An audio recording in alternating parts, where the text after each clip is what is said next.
রাতের অন্ধকারে যাদবপুর লোকসভা কেন্দ্রের সিপিআইএম প্রার্থী সৃজন ভট্টাচার্যের পোস্টার ছিঁড়ে দেওয়ার অভিযোগ করা হলো 100 নম্বর ওয়ার্ডের তৃণমূল কর্মীদের দিকে।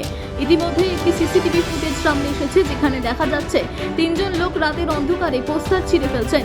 ঘটনায় ইতিমধ্যে নেতাজি নগর থানায় অভিযোগ দায়ের করেছে সিপিআইএমের কর্মীরা। পাশাপাশি তারা নির্বাচন কমিশনেরও দ্বারস্থ হয়েছে। গতকাল রাতের অন্ধকারে আমাদের 100 নম্বর ওয়ার্ডের 31টা বুথ অঞ্চল, 31টা বুথ অঞ্চলের অধিকাংশ বুথে কালকে সৃজন ভট্টাচার্যের ফ্লেক্স, তার ব্যানার সমস্ত কিছু ছিঁড়ে দেওয়া হয়েছে।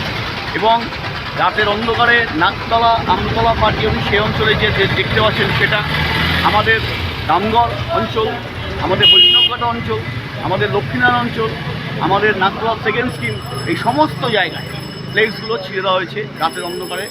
তৃণমূল দুষ্কৃতী বাহিনী কি কারণে ফ্লেক্স ছিঁড়ে দেওয়া হলো? সেটি একটাই কারণ, সৃজন ভট্টাচার্য জিতবে। নির্বাচনে সাধারণ মানুষ বলছে, অঞ্চলের মানুষের যা আমরা দেখতে পাচ্ছি, আমাদের মিটিংগুলোতে মিছিলগুলোতে দেখতে পাচ্ছি, সাধারণ মানুষের কাছে যাচ্ছি, মা বোনেরা বলছে যে সৃজন এবার জিতবে। মানুষের ভোটে সৃজন ভট্টাচার্য এবার জয়ী হবে। আর গণতন্ত্র রক্ষার লড়াই হচ্ছে নির্বাচন। নির্বাচনের সর্বোচ্চ হচ্ছে গণতন্ত্র রক্ষা। সে গণতন্ত্রকে হরণ করতে চাইছে তৃণমূল কংগ্রেস। আপনারা কি পদক্ষেপ নিলেন এখনো পর্যন্ত এইভাবে 100 নম্বর ওয়ার্ডের সব এই জায়গায়? ঘটনায় আমরা ইতিমধ্যে থানায় জানিয়েছি, যদিও প্রশাসনের প্রতি আমাদের ভরসা নেই, কিন্তু থানায় আমরা জানিয়েছি, প্রশাসনকে জানিয়েছি, নির্বাচন কমিশনকে আমরা জানিয়েছি। অবিলম্বে এটা উপদ্রুত অঞ্চল ঘোষণা করতে হবে। কেন্দ্রীয় বাহিনী, আধা সামরিক বাহিনী দিয়ে নির্বাচন করতে হবে। কেন্দ্রীয় সরকারকে দায়িত্ব নিতে হবে এবং অবিলম্বে উপদ্রুত অঞ্চল 31টা ওয়ার্ড, 31টা বুথকে ঘোষণা করে নির্বাচন সংগঠিত করতে হবে। সাধারণ মানুষকে সঙ্গে নিয়ে আমরা নির্বাচন করব।